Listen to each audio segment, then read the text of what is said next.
Good morning, I'm Angelo Castro III. I'm Angela, and we are the Castros. We bring you the news. And the views that make you think. Sometimes we agree. Sometimes we don't.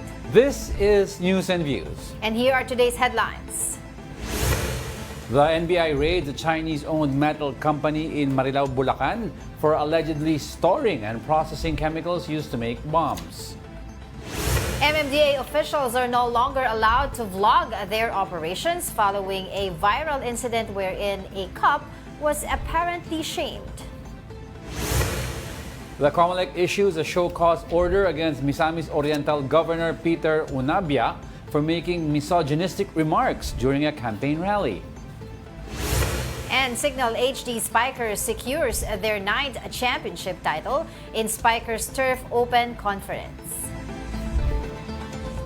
First in the news, the arrest in China of 3 Filipinos for alleged spying may be a form of retaliation, according to the National Security Council. Recall that several Chinese nationals in the Philippines were previously arrested for alleged espionage. But according to NSC Assistant Director General Jonathan Malaya, Beijing's arrest of 3 Filipinos appeared coerced. Malaya noted that the arrested Filipinos are former recipients of the Hainan Government Scholarship Program. The program provided scholarships to 50 residents of Palawan at the Hainan National University. Malaya added that the alleged confessions by the arrested Filipinos raises more questions than answers. The NSC urged China to respect the rights of the Filipinos and afford them every opportunity to clear their names. And for context daw, kung nasaan yung mga Pilipino na yan before, kasi nagkaroon nga ng scholarship agreement between China, what's the name of the university? Hainan Normal University. And this agreement was signed in 2017, no, wherein 50 Filipinos are allowed, or Palawan scholars are allowed to study in China. Tapos in return, babalik naman sila dito after. Kaya apparently, actually there are several articles already na nabasa natin mga earlier this year, January, March, saying na may mga na-detain na mga Filipino allegedly tinutukoy nga daw silang spy ng Chinese government. Pero ngayon lang talaga, o nung over the weekend, nagkaroon ng confirmation about them, and sa newspaper ng China, pinangalanan na nila itong mga tatlong na-aresto na ito. Sa atin hindi pa due to privacy and security. But I was talking to ADG, Assistant Director General Malaya, last Friday, at sinasabi nga niya hindi pa full yung information nila regarding this. And yun nga, sabi nila baka daw retaliation ito nung mga, kasi di ba nagsabi tayo may mga nahuli tayo allegedly. Oo, nagsuspy. Pero sabi niya, wala naman daw formal military training itong mga estudyante na to. And yung ibang mga magulang, of course, ng iba pang mga under that scholarship program, ay natatakot na ngayon. Gusto na nila i-pull out yung mga anak nila doon kasi baka daw mamaya isa rin sila sa mapagbintangan nitong allegations na ito. So we have yet to see iba pang mga statements regarding this issue. Pero yan pa lang yung mga nakikita natin, mga information. So yun nga, we have to make sure lang na full compliance ang China, 'di ba, sa atin doon sa ating Philippines-China Consular Agreement and the Vienna Convention on Consular Relations, wherein dapat we will accord them yung mga legal options, legal assistance from our side. And I was asking si ADG Malaya last Friday kung nasunod ba yung under that agreement, dapat 4 days after the alleged arrest, ay dapat na, kumbaga, na-timbrehan na-inform na yung Pilipinas regarding this. Okay. Alright, in other news, the National Bureau of Investigation raided a Chinese-owned metal company in Marilao, Bulacan, for allegedly storing and processing chemicals used to make bombs. Among the explosives found were urotropin, nitric acid, and tungsten, which are highly hazardous and unrelated to the company's metal alloy business, according to NBI officials. The plant also contained a small laboratory with chemists whom the NBI plans to subject to tactical examination to investigate further. The plant has been operational since 2013, and Chinese nationals working there were apprehended without protective gear. Yan, isa din to sa dapat imbestigahan kasi 2013 pa pala yung operations na to. So we need to know kung yung mga ganitong klaseng chemicals was also incorporated since they started the operation, 'di ba? Hindi natin 'yun alam pa. At sabi nga dito dun sa binabasa ko, yung tungsten daw can only be used for military applications such as explosives, coding to avoid radar detection. Yung pala 'yun, ano. So at saka what led to this raid? Ano yung mga investigation? I'm sure may sarili silang intelligence Yes. gathering. So not that they will not share that. But they have a lot then. Tsaka when the NBI conducts an operation, ibig sabihin nun buwan yun bago nila I'm sure. buwan yun ng pag-gather ng evidence, pag-stakeouts and gathering information before they conduct an actual raid. Totoo. At saka isa pang titignan dyan, yung local government ng Bulacan. Hindi ba nila chine-check ito? 'Di ba parang yung nangyari sa Pampanga? 'Di ba yung ano nila, yung mayor doon na pinatungan ng ombudsman, 'di ba? Hindi na siya pwedeng kumandidato muli, tanggal na siya sa pagkapwesto niya, hindi na rin siya pwedeng makakuha ng mga retirement benefits dahil nga nakitaan siya ng negligence na yung operations ng Pogo doon ay pinabayaan under his management. So, we can also check dito sa Marilao, Bulacan, 'di ba? Saan ang local government kung merong ganito pala na factory na supposedly gumagamit ng ibang mga chemicals aside hindi related doon sa business permit nila. 'Di ba na We don't want to go naman there to say na may at we want to know also. Na of course. liable ang government, at the very least negligent lang. But you have to remember kasi Bulacan is an industrial province. Yes. And there are thousands of factories and warehouses there. So, we'd understand kung mahihirapan talaga manmanan lahat yan. Given But the it's number. their responsibility. I'm not clearing them. I'm just stopping short of saying that they're criminally liable. At the very least, negligent lang. Kaya nga sabi ko, imbestigahan kasi ano yung nangyayari. Baka naman, diba, they're baka allowing nakailan check sila, tapos nag-clean up yung mga ito, tapos pag alis, lalabas na nila yung ibang That's why chemicals. dapat pinaiigting yung mga check-check na ginagawa nila. Otherwise, 'di ba, responsibility nila yung lugar na yan. So we will see kung ano pa yung kalalabasan ng investigation dyan because right now wala pa tayong makausap regarding this matter. All right, in other news, the Armed Forces has reorganized Vice President Sara Duterte's security detail. The AFP said the VP Security and Protection Group has been reorganized into the AFP Security and Protection Group. According to the military, this was undertaken to unify security and protection operations. It added that this only ensures the protection of the Vice President within a more integrated and optimized framework. The AFP asked the public not to spread false information regarding the matter. Meanwhile, supporters of former President Rodrigo Duterte continue to stage protests outside the ICC detention center to oppose his arrest. Here's the story. Hindi tayo!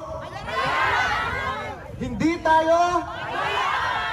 Supporters of former President Rodrigo Duterte are at it again outside the ICC detention center in The Hague, Netherlands. There are speeches, singing, and picnics. There are even games and free ice cream. Just like before, they've applied for a permit to hold a huge demonstration in the area, which they now plan to do weekly. Hindi talaga namin gustong mabakante itong lugar na dito sa may harap ng ICC. Until he is free, we will be here. We will keep on organizing. We will keep on protesting the arrest of former President Rodrigo Roa Duterte. No relatives of the former president went to this gathering. But it's not just Filipinos participating. Supporters from different places in Europe and America are also joining the protest. Although we physically can't go in the prison, I'm sure it's a very lonely place for the former president to be there. From what I understand, he has quite a small cell. As they have made the place in front of the ICC detention center their waiting area, supporters have already called it Duterte Park.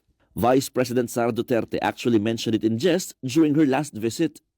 Usually, napapangalan ang mga parks at mga kalsada pag simba ko lang, patay na ang tao. But I'm happy that even if President Duterte is still alive and well, he already has a park. Pero sigurado ako, knowing my father, he would want na yung Duterte Park na yan ay nasa loob ng Pilipinas at hindi sa loob ng the Netherlands. But the spokesperson of the International Criminal Court said the demonstrations won't have any effect on the case against Duterte. We fully respect the rights of the people to show their own feelings, to show their support or not to certain individuals, but we need to understand that that has nothing to do with the judicial. The ICC judges can only take into account what is in the files before them, what is the evidence that is presented, and what is the applicable law. That's what leads a decision. He also assures that the former president's health is being taken care of. However, they can't accept medicines for him from the Philippines. The ICC takes all the necessary measures to ensure the physical and psychological well-being of all the detainees. We ensure all the medical facilities that are necessary for the protection of the health of all the detainees. ICC assures it will admit all motions from any camp involved in former President Duterte's case before the confirmation of charges in September, since in the end, the court will still decide on them. Reporting from The Hague, Netherlands, Mon Gualvez, We Are One News.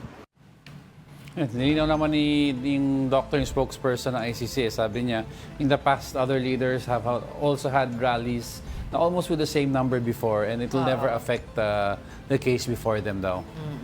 Lininaw lang niya yan. Alright. We'll be back with more stories after the break. Keep it here on One News.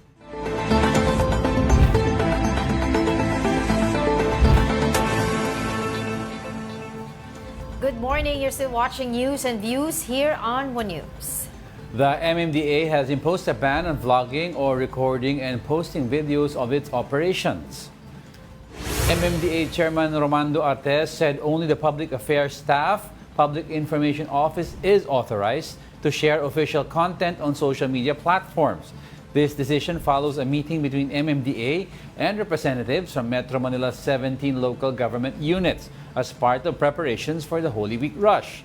The ban also comes after MMDA Special Operations Group Strike Force head Gabriel Go faced a cyber libel complaint from Police Captain Eric Felipe of the Quezon City Police District. Felipe filed the complaint after Go allegedly berated him in a viral video over a parking violation.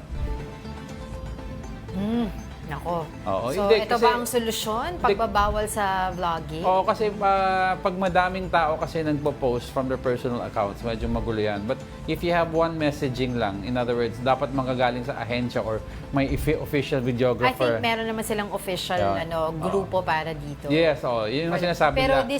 this is to make sure na kunyari may pinagbabawal sila pero we have to make sure na meron pa ring accountability and transparency dito kasi 'di ba kung mamaya pagbabawalan nila kung may mga insidente na kailangan natin malaman tulad nito hindi natin malalaman. Di ba may body cam ata naman sila? Wala ang MMDA wala. Basta they have to take Alam ko yan. pero yung the act siguro of vlogging and posting it randomly na without proper clearance, yan ang ipagbabawal. Kaya kasi sa So, kailangan sa news item lumalabas kailangan may isang grupo lang ang pwede mag-post. yung under their ano bang pangalan and I was reading it kanina. So kumbaga in other words si Gabriel Go or yung mga members on Yan. their own cannot So, post content. So parang It has to under be, MMDA is Public Affairs Staff, Public Yes. Information Office, yun lang. Yes, that's what I was saying kanina na one group lang.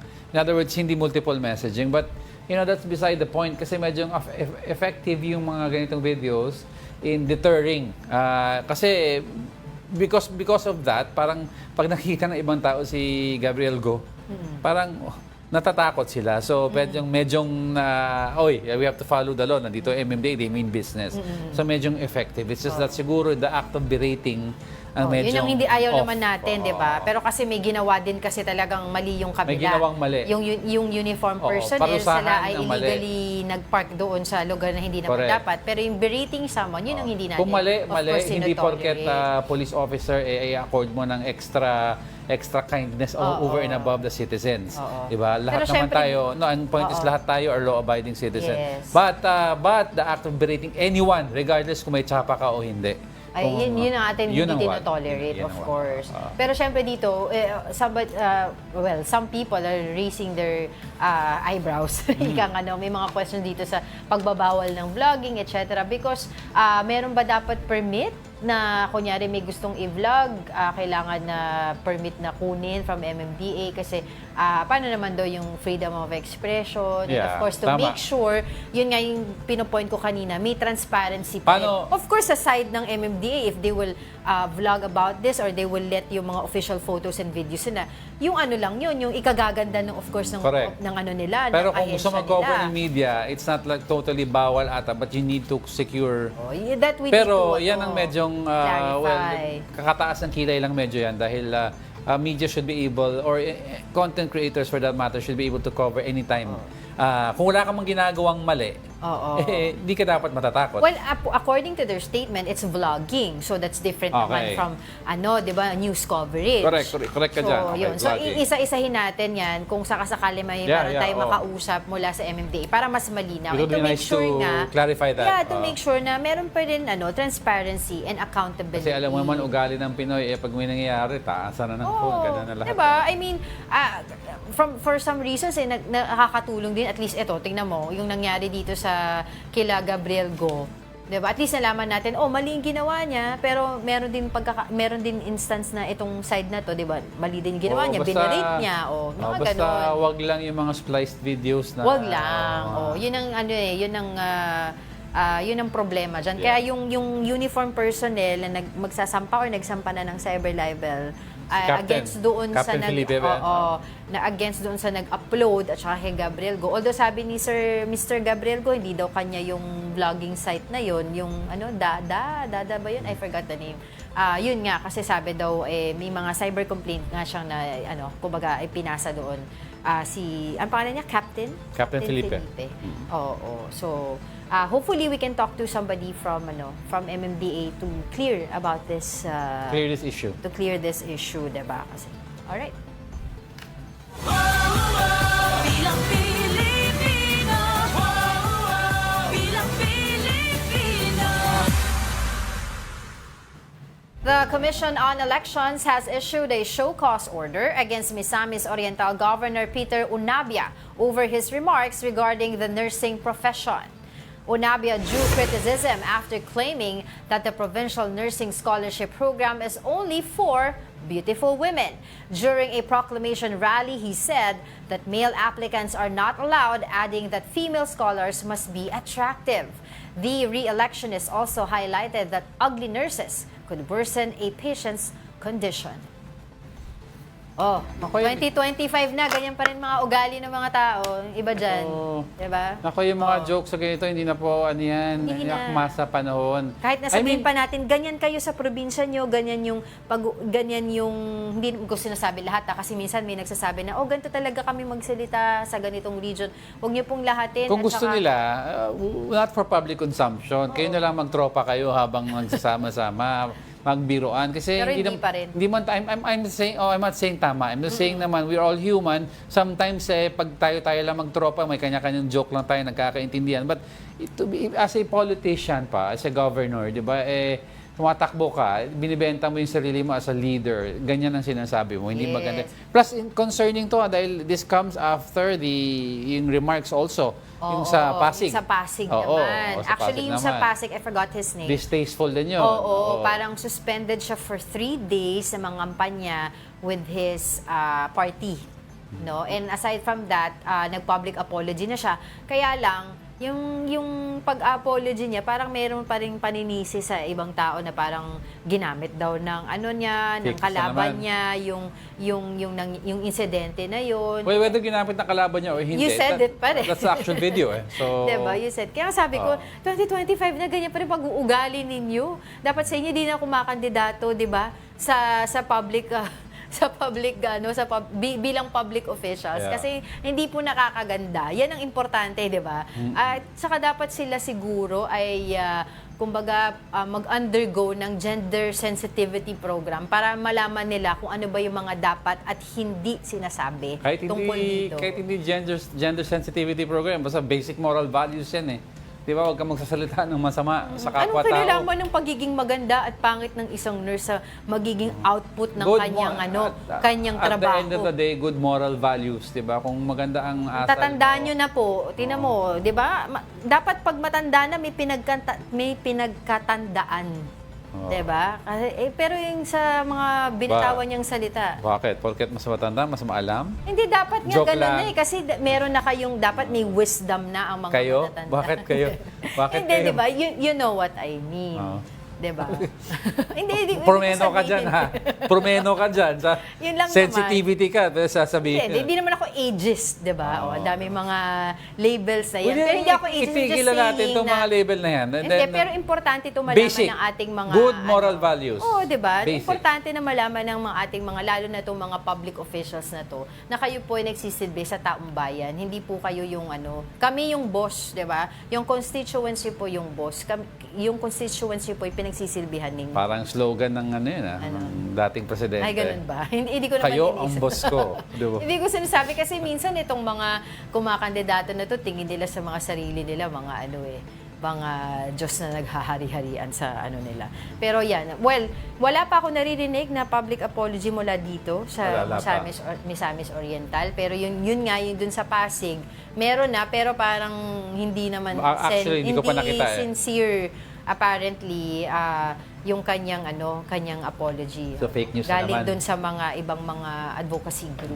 Oo. Okay. So, dapat daw, ewan ko kung merong magpa-file ng disqualification cases. Kasi under COMELEC naman, mamaya, pag makausap natin ng taga-COMELEC. Hindi, yung sa Pasig naman, suspension lang So, eh. cause I order, doubt- ma-explain nila kung bakit ito nasabi, etc. So, And kung suspension merong lang yung sa Pasig, malamang dito kay yung sa governor naman, suspension Kasi ang din yan. ang COMELEC, meron silang task force Yeah. safe, no? Yeah. Yan po ay of course to make sure na safe po, 'di ba? Secure yung ating pangangampanya, Correct. to make sure na walang diskriminasyon among us, 'di ba? Yung lalo na yung mga nasa marginalized sectors, yung PWD, indigenous people, mga nasa LGBTQ community at saka yung mga persons living with HIV. Yan, kasama po yan doon sa Task Force Safe ng COMELEC. Mamaya, hopefully, we can talk to somebody from COMELEC para mas maliwanagan po tayo doon sa show cause order na kanilang inusyon dito sa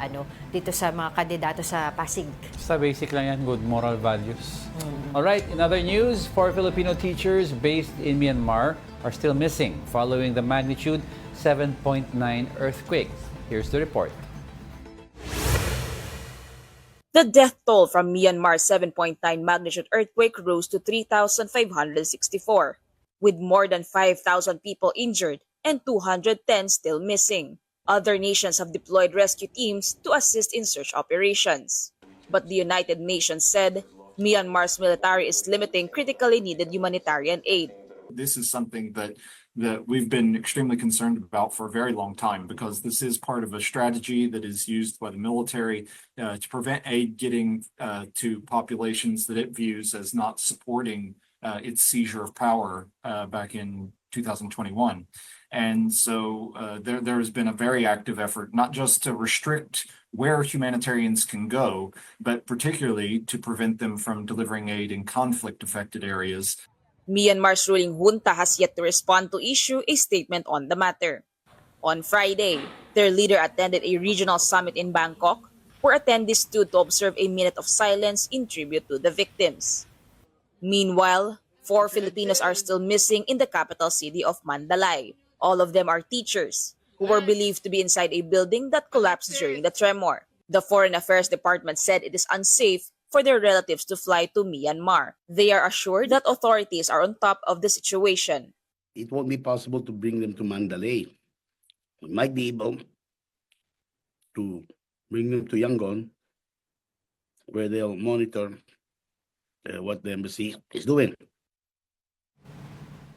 Ayun. Of course, we continue to pray, diba, na sana nga ay mahanap natin yung nawawala pang Pilipino and others victims, as well. diba, dito All sa the victims. Myanmar na quake na ito, dahil I'm sure talagang nakikita naman natin yung numbers, it's continuously increasing. Tsaka after this daw, not only building structures ang magiging difficulty, but also yung debriefing, in other words, yung psychological aspect daw, yung trauma of these people. Kasi yung mga ibang survivors, isipin mo, natrap ka sa rubble ng ilang araw din, di ba? So, may fear ka na of getting into a building, Of course. moving forward And or most functioning affected again. daw are the children. Are the children, diba? Kasi oo. na-witness nila yung pagguho, tapos ngayon yung mga karamihan sa kamag-anak nila, hindi nila alam kung nasaan.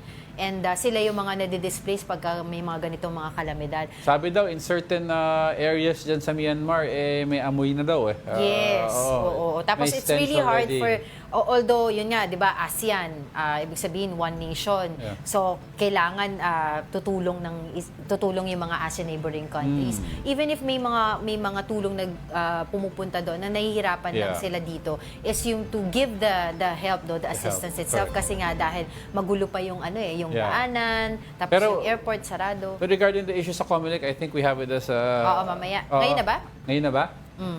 We have with us later on we'll have Attorney Rex Laudianco who will join us to talk more about yung pinag-uusapan natin. Yes. But in the meantime, don't go away. We're not done yet. Stay with us.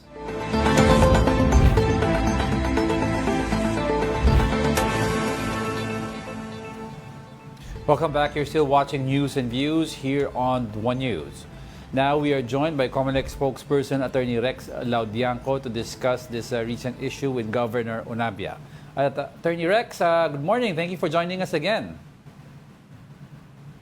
Magandang umaga po, Ma'am Angela, Sir Angelo. All right. Lahat po natin subaybay ng News and Views. Yeah, thank you again, Attorney Rex. Now, so let's talk about yung recent remarks ni Governor Onabia. Ano pa ang magiging parusa niya dito, if ever?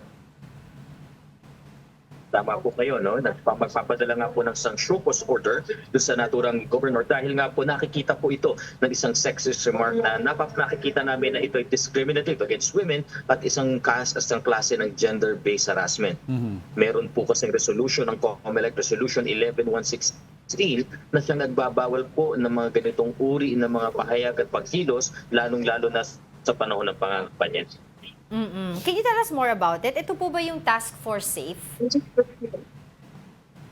Tama po kayo. Yung pong Resolution 11116 ang siyang nagbabawal o yung nagsasabi ng anti-bullying, anti-discrimination policies ng COMELEC at siya na rin nagsagawa ng Task Force SAFE, yung Task Force against Safeguarding Against Abuse, Fear, and Exclusion in Elections. Bukod po dito sa show cause order na inyo pong in-issue ng COMELEC, also kay Congressman Ian Sia, tama po ba? Ay meron pa po ba ibang mga just to make it clear po na pwedeng gawin na parusa,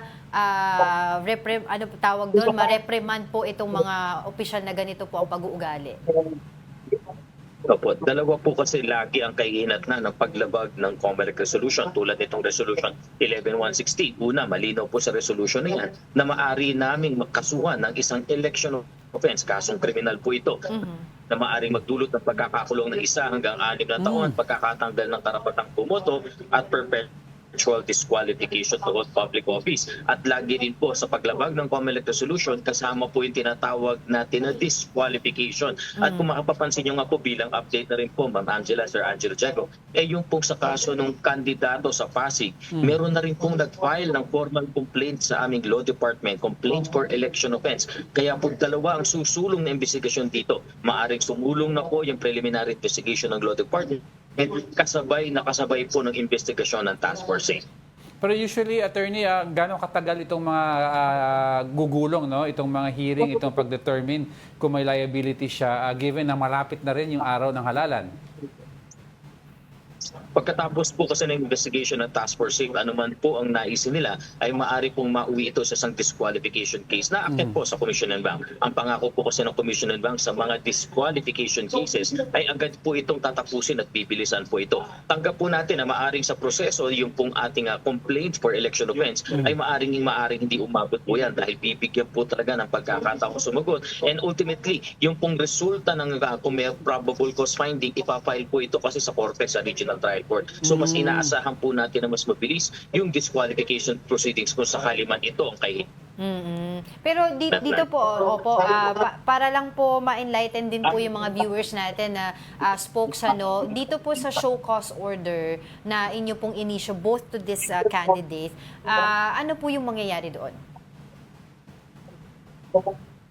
Opo, kung ano man po ang magiging tugon nila, parte po ito ng due process, magre-resolve po yung tinatawag natin na task force safe at magre-recommenda po sila. Ano man ang susunod na action? Mayroon bang ipapile na motu proprio petition for disqualification na maaaring dinggin po ng ating komisyon. At yung kalalabasan po dito, pag nagdesisyon, dalawa lang po ang pupuntahan niya. It's either i-dismiss yung ating petition na yan or i-grant yung petition ng talagang mag-disqualify sa kandidato. Alam naman po natin, kapag ka po merong resolution ng COMELEC, kailangan sa loob po ng 5 araw ay makapag-file ka sa Supreme Court dahil kasong disqualification ito at kailangan makakuha ka ng temporary restraining order. Otherwise po, magiging final and executory decision at matatanggal ka po sa listahan ng kandidato. Sa pagkakataong po ito, dahil pareho silang nasa balota, immaterial po yan. Kapag na-declare silang disqualified, lahat ng botong tatanggapin po nila ay makukonsider na stray.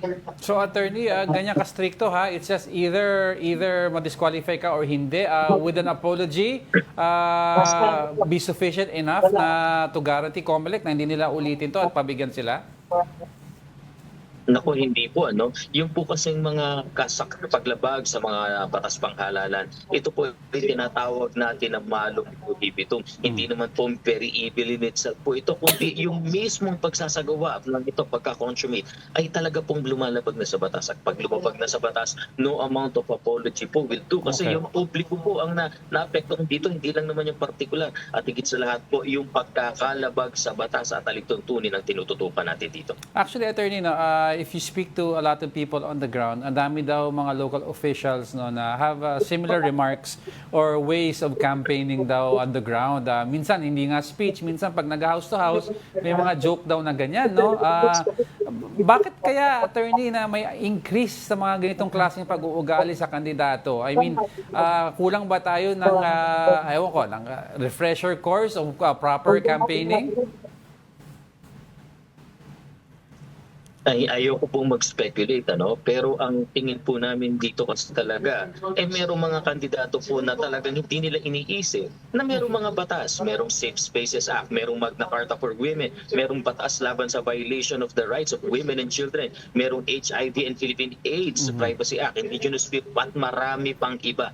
Dapat po kasi yung mga kandidato, kung tatakbo sila at kung ano man ang gagawin nila sa kampanyahan, cognizant sila at alam nila yung mga umiiral na batas. At bilang po mga kandidato na ultimately magiging tagapagpatupad ng batas, dapat lang sila ang maunang sumunod sa batas. Otherwise, ito mangyayari, merong magsasampa ng kaso laban sa kanila.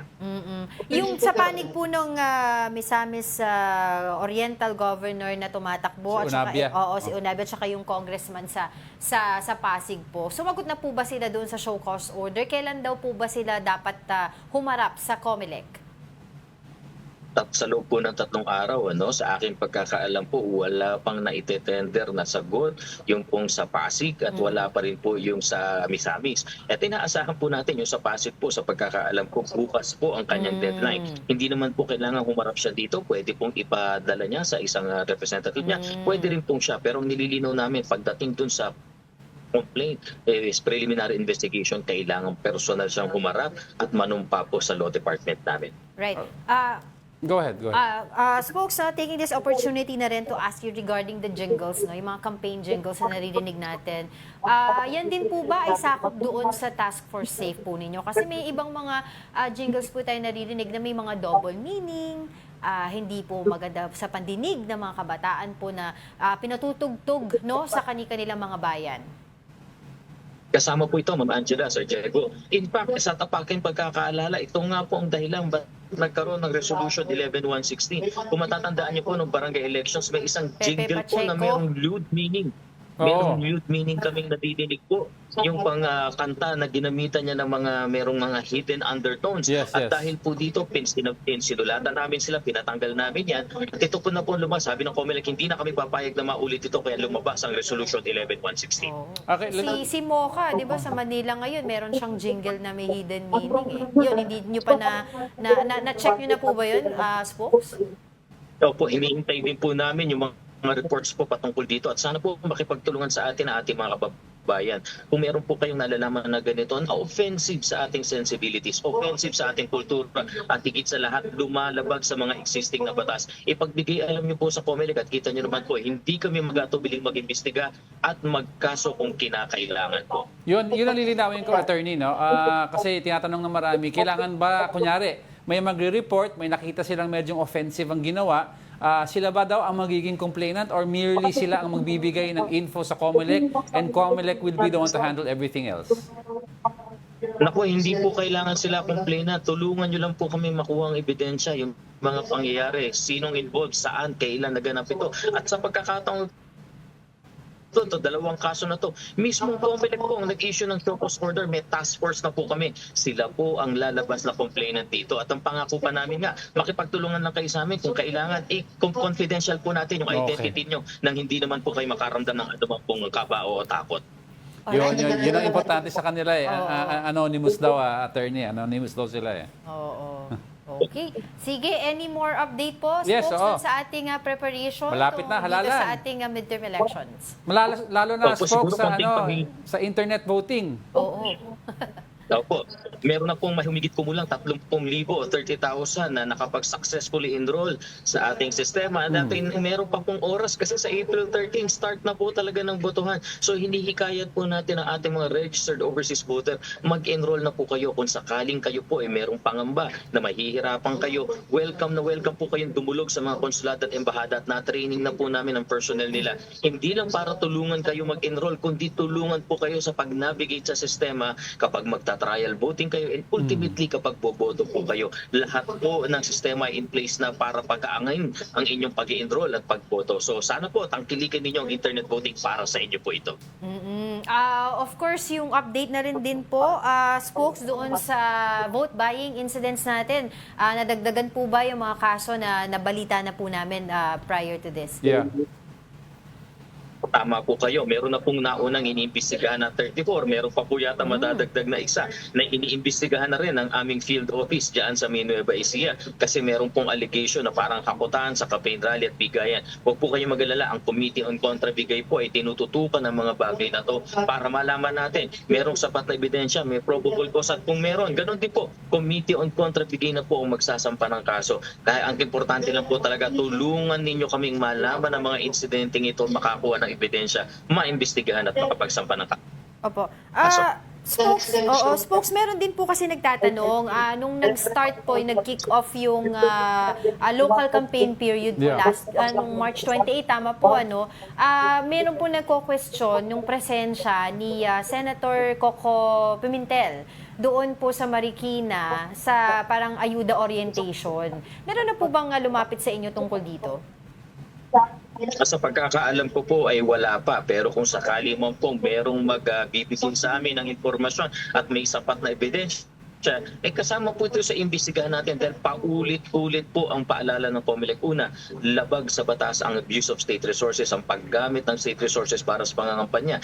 Ikalawa, doon po sa exemption na ibinigay namin dahil March 28 din po effectivity ng mga exemption, pati na rin ng ban. Kasama sa kondisyon, dapat walang kandidato, walang politiko in whatever form ang makikiasama at makikialam doon sa distribution. Ang kahihinatnan po niyan, it's either i-revoke namin yung exemption at i-excessive, wala kami exemption. At pangalawa, magsampa ng kasong election offense, either vote buying, abuse of state resources, pati na rin ang disqualification po sa mga involved. Parang hindi naman ata siya nag-distribute, pero parang yung presensya niya, kinu-question doon sa ayuda orientation, doon sa lugar. Bakit siya nandoon? Parang bumati ata sa mga constituents doon. Kaya yun po yung yun yung tinatanong ng mga kababayan natin, folks.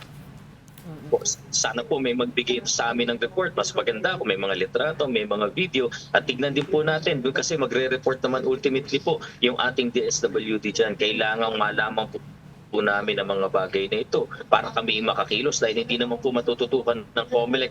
Halos wala pa kami 5,000 po sa buong bansa. Hindi namin matututukan ng ibang lugar. Kaya nga po kami umaasa sa kabutihang loob ng ating mga kababayan. Yeah, with that, sabi nyo, spokes, where do our viewers get in touch or how do we get in touch with COMELEC if they want to report something? May website ba? May email? May hotline ba tayo, spokes? Nasa website po namin at nasa Facebook page namin ang lahat ng detalye ng alin ng Committee on Contra Bigay para sa anumang vote buying, vote selling, abuse of state resources. Nandun din po ang contact details ng Task Force SAFE para naman po sa anumang makikita nating bullying at anti-discrimination. Pati na rin po ang Task Force KKK sa halalan para naman po doon sa mga AI, mga fake news at iba pa. Huwag po kayo mag-alala, meron po doong messenger, merong Viber number, merong email, pwedeng telepono. Lahat po ng pamamaraan ay binuksan namin sa publiko para maiparating lamang sa COMELEC ang mga nakikita ninyong paglabag sa batas. Alright, on that note, maraming salamat po muli sa inyong oras, COMELEC spokesperson, Attorney Rex Laudianco. Maraming salamat po. All right, in other news, a Filipino worker revealed how he was recruited to work at a scam farm in Cambodia. He also showed that tattoo that served as an ID within the scam operation. Here's the story. 28-year-old June remains haunted by the nightmare he experienced in Cambodia. In 2022, a friend of his girlfriend offered him a job as a call center agent in Phnom Penh. Due to the pandemic, June immediately accepted the offer, especially since the so-called call center company promised to cover his expenses.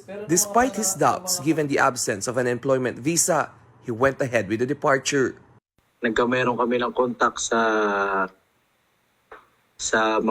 loob sa immigration na under the table. So sa halagang 150,000 nakalabas ako sa Pilipinas. Upon arriving in Cambodia, he was taken to a scam hub located 5 hours away from Phnom Penh. Instead of working as a customer service representative, June was assigned to run an investment scam. Being Filipino, he was given Philippine accounts to manage and instructed to deceive victims into investing 500 pesos, with a claim that it would triple within weeks. Gamit Telegram, tapos tigagalawa kami cellphone, tapos SIM ng Philippine SIM, yung SIM card po natin dito sa Pilipinas. Pag ang ano po namin is mga Indiano, mga Indian country ang ano namin. Ang gagamitin po namin doon is Indian number. After a month of working, June was given an ID, but it wasn't a normal identification card. Bali ito po yung ID ko doon sa Cambodia. May ganyan, no? Kahit ibang lahi. Opo, meron din. The ID marked with the tattoo was similar to what has been found in other scam farms or pogo hubs in the Philippines and Myanmar. Moreover, workers who failed to meet their scamming quotas face punishments. The Presidential Anti-Organized Crime Commission explained that the tattoo system likely signifies ownership or control by the scam farm operators. In response to the growing human trafficking cases tied to scam farms, the Bureau of Immigration has heightened its alert, particularly for travelers heading to certain Southeast Asian regions. Kasi hindi natin ito hinahayaan at pinapayagang mangyari. And it is very horrible to hear, no? Na mayroon pang nangyayaring ganyan, but rest assured po ang ating opisina ay patuloy po yung cleansing. The Philippine Police Attaché in Bangkok has also received reports that some Filipino scam farm workers are being used as tester for drugs. Parang ginawang guinea pig na parang sila yung pinapatry ng mga nagtitimpla ng mga drugs tulad ng mga party drugs, yung happy water na sinasabi nila. For News 5 Rainiel Pawid, we are One News.